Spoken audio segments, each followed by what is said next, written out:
Hello, my name is Captain Koala, and I have an unhealthy addiction to Baja Blast, and this is my review of Pikmin 4.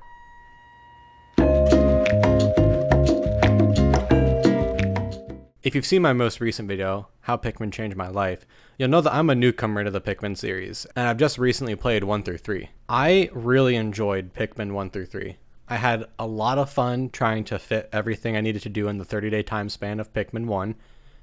I loved being able to explore at my own pace in Pikmin 2, and I really liked the new gameplay mechanics that they introduced in Pikmin 3.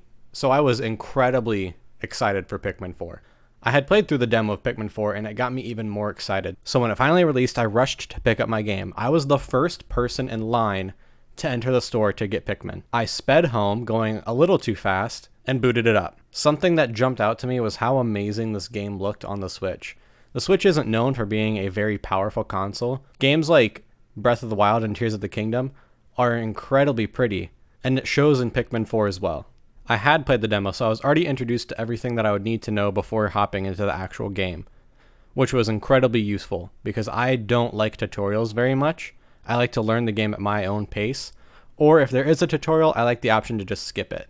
Let's get into the story. The premise of Pikmin 4 is that you've crashed your ship on a planet trying to rescue Olimar. You go through and collect different objects that produce what is called sparklium.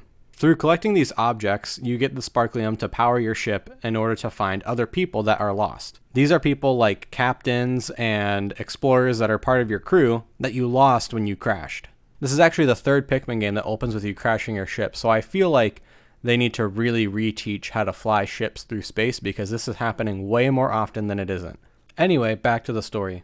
The collecting of objects is back from Pikmin 2, which I really enjoyed, as that was one of my favorite things from Pikmin 2. This time, though, you had different categories that you collected objects in, such as my favorite, collecting different games from different eras of Nintendo, such as the Game Boy Advance SP that you see in the demo in the earlier parts of the game, and a GameCube game that you collect later on. I love these little Easter eggs that they put in the games because it's something that I can look at and get excited about collecting, as well as collect all of them to see them all together in one game. When I had first seen this, I knew I was going to be determined to 100% everything and collect every object there was. So early on, I made sure before I moved on from any area, I 100% collected everything from it and saved any crewmates that had been lost. Recently, I have been a fan of 100%ing games because I feel it gives me more time with the game as well as presents a challenge that I don't normally take. I've done this with Pokemon Violet recently with getting the entire Pokedex, and Spider-Man for the PS4 in completing every side mission and every challenge mission there was. So this is something that I was hoping to do with Pikmin 4. One thing that I did find interesting about Pikmin 4 was that it was back to having one playable protagonist and not having multiple people you could play as or switch between. While it did make for more tedious activities, it was extremely fun to just be back to controlling one person, as there wasn't as much multitasking you had to juggle between playing the game and ensuring that other characters were doing what you needed them to do. However, there was the introduction of Ochi, your dog, which you can eventually evolve to command around and collect things for you, which brings me into the upgrades you can get in Pikmin 4. These upgrades were to yourself and your dog, Ochi. You could upgrade things like fire and ice resistance on both you and your dog, or health as well. This is something I enjoyed a lot because one of the things that was most frustrating was playing the game and getting knocked out very easily. I liked that I had to grind to collect raw material in order to boost myself or give myself gadgets that I wouldn't normally have, like the treasure tracker. That's something that you don't get initially when playing the game. You have to buy it in order to use it, and then you can upgrade it later on. This also came in the form of buying objects that you could use in the game, such as the bomb rocks, which there were variations of this time around with an ice rock. Now, you could still find these things in the wild, but you could also buy them if you had enough raw material that you had collected. I did mention that you could train Ochi. Upgrading Ochi also took the form of training him in different areas. You could train Ochi to carry objects at the strength of multiple Pikmin, or train him to bite harder. It was something I liked, as it also showed up in other games in the past that I had played and loved. Something else that I enjoyed was the presence of the caves. Now, I did say that I didn't like the caves in Pikmin 2 as they really gave me a lot of anxiety because I wasn't able to keep all of my Pikmin throughout the entirety of the cave. However, These caves were more about puzzle solving than they were in Pikmin 2, and some of them even had very specific theming to them, which I'll get into later. Playing through some of these caves, I started to notice that a lot of them were actually from Pikmin 2, or at least inspired by Pikmin 2. It gave me a lot of excitement because I was able to play a cave from Pikmin 2, but with Pikmin 4 graphics and mechanics. One of the caves had a new spin on an old enemy called the Groovy Longlegs, which had one of the most enjoyable boss fights in the entire game as it moved along to the music during the fight. Not only were caves back from Pikmin 2, enemies and bosses from Pikmin 1 and 2 also returned, such as Empress and Emperor ballbacks, but also the giant bread bug, which was super funny to see running around again.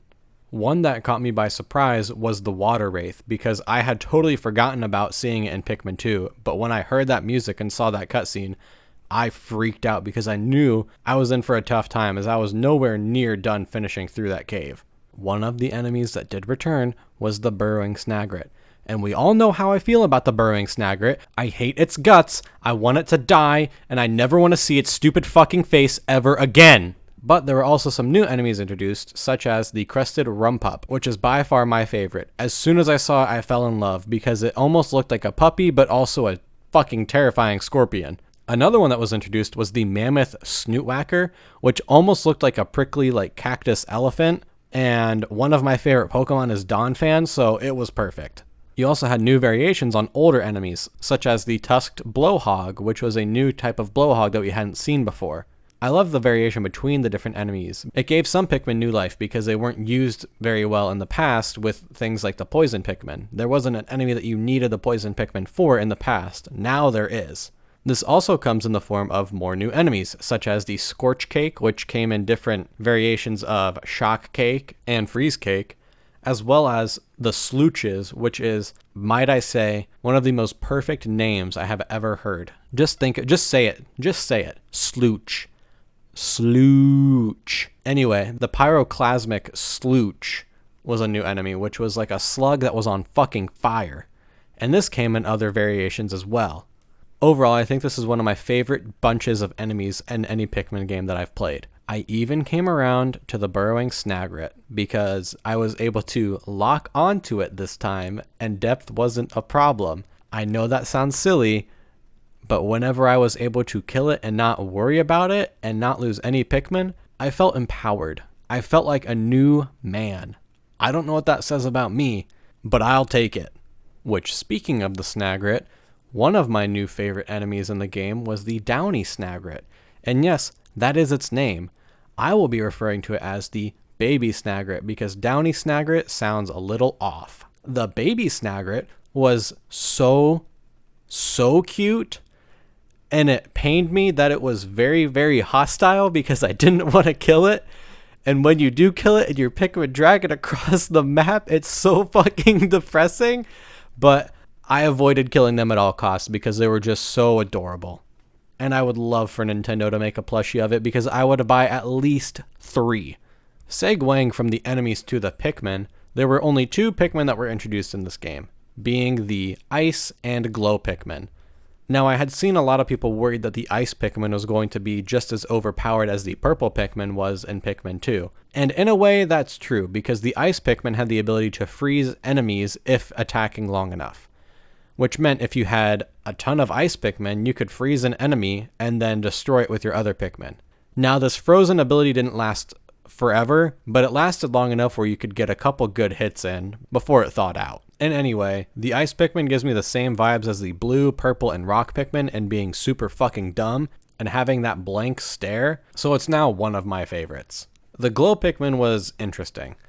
You were only able to use the Glow Pikmin in caves or during night missions, which I understood. However, it was a very odd choice. I really like how unique the Glow Pikmin looks. It almost looks like it's alien compared to the other Pikmin. Speaking of night missions, I really enjoyed these. Some of them were harder than others, but they were sort of a challenge throughout your time playing Pikmin 4. See, without getting into super spoiler territory, you had to go on night missions in order to collect something to cure the leaflings that you found earlier on in the game. And you might be wondering, what in the hell is a leafling? Leaflings are characters you find throughout the game that challenge you to Dondori battles, and if you beat them, they pass out and you take them back to your ship. I won't spoil anything else about it because it's something that I loved figuring out as I played the game. Even though it's something that isn't very hard to figure out, I still enjoyed it. The Dandori battles were something that I enjoyed towards the end of the game more than I enjoyed at the start because they were so frequent that I started to get bored of them. However, the further I got into the game, the harder they became and the more fun they became. I can't wait to challenge anyone to a Dandori battle because I will fucking crush you. I promise. This is not a threat. It's a fucking promise. Challenge me. I dare you. Callouts aside, the Dandori battles were something that I did enjoy later on. Moving along with the story, there are missions that you are given by different crew members as well as people that you save on the way, which I loved. I love having different missions and side quests that you can do, and it adds to the 100%ing part of the game that I already love.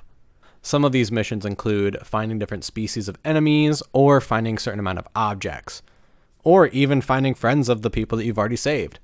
It seems that with Pikmin 4, they really wanted to make sure there was a lot of content and that it was very rich in things that you were able to do in the game and even after the game. See, while playing Pikmin 4, I was incredibly worried that there was going to be some sort of hint at DLC, or that Nintendo would come out and say, oh, we plan on supporting the game after it launches, like they have with Mario Tennis Aces and other games that have free or paid DLC that come later after the game's already released, which I'm not a huge fan of. But I really enjoyed Pikmin 4. It was something that I was glad I didn't have to wait forever for, but also was glad that people who had waited forever did get something that was incredibly well received and well made. See, I know what it's like to wait forever for something and it turned out to be not exactly what you wanted. My favorite Pokemon generation is Generation 4, and I waited forever to get Generation 4 remakes, and when we got them, I was extremely let down. So I'm really happy that people were able to wait for Pikmin 4 and not be super disappointed. And towards the end of the game, I did start to make sure that I 100%ed every area before I even thought of finishing. I actually made sure I 100%ed each area before I moved on to the next area, so I didn't progress through the game super fast. And it's something that I really enjoyed doing because I got to explore areas that I didn't even know existed before trying to do this. But winding down towards the end of the game, I did get worried that there was nothing after this and that there was only going to be boss rushes or Dandori battles to play after. Before I can move on, I do want to say that there will be major spoilers for the end of Pikmin 4. So if you don't want to hear them, click away and come back whenever I put the timestamp on when we're done.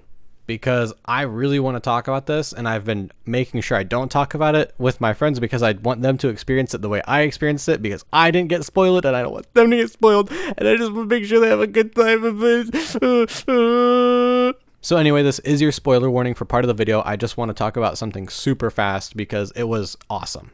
Now, as you progress through the game, you start to save leaflings from a mysterious character that has a dog named Moss.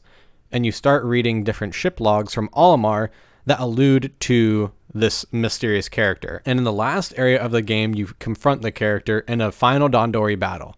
And once you finish that battle, you then save that character, that leafling, and bring him back to your ship. Now, I won't fully spoil it and tell you who this mysterious leafling is, but I will say that that entire battle was so stressful. I didn't beat it the first time. It took me a few times to beat it because of how much I was trying to juggle at once, because I knew, oh, this is the final boss. I have to make sure I beat it.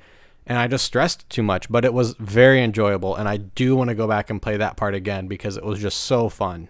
But once you do finally save Olimar, you then leave the planet. But you realize you have to go back. And I won't tell you why you have to go back, but it put a massive smile on my face just to see when you go back. And there's even a part at the end where you talk to Olimar and he's like, oh, let me tell you my story. And it gives you a little campaign to play that's essentially Pikmin 1. You have 15 days to collect 30 ship parts instead of 30 days to collect 30 ship parts. And it's kind of like a challenge mode for Pikmin 1. And let me tell you, I can't wait to go back and play that because knowing what I know now, I fully believe that I can do it in fewer than 15 days. And I might even try and speedrun Pikmin 1 here in the near future. Okay, we're done with spoilers. To get into my final thoughts about Pikmin 4, it was one that I enjoyed a lot. I think there is a strong argument to be made that this is one of, if not the best Pikmin game. I know, come at me. I'm jumping on the bandwagon early, but I think that the sheer amount of content that this game has, even post-game, makes it one of the best Pikmin games by far. and it's one that I can't wait to try and play again in the future to see how fast I can finish it. Now, at the time of recording, my first video, How Pikmin Changed My Life, has 1.2 thousand views in a matter of 10 days. And I just wanted to thank each and every one of those people because I didn't imagine that I would hit even close to those numbers with my first video. And I can't wait to make more videos for you in the future. I do plan on trying to do one video each week, and I don't have an exact day on when those videos will come out because I have work throughout the week, but I do plan on putting out one video a week. So please, please, please like, subscribe, and turn on the bell because I have a lot planned. Thank you and have a good one.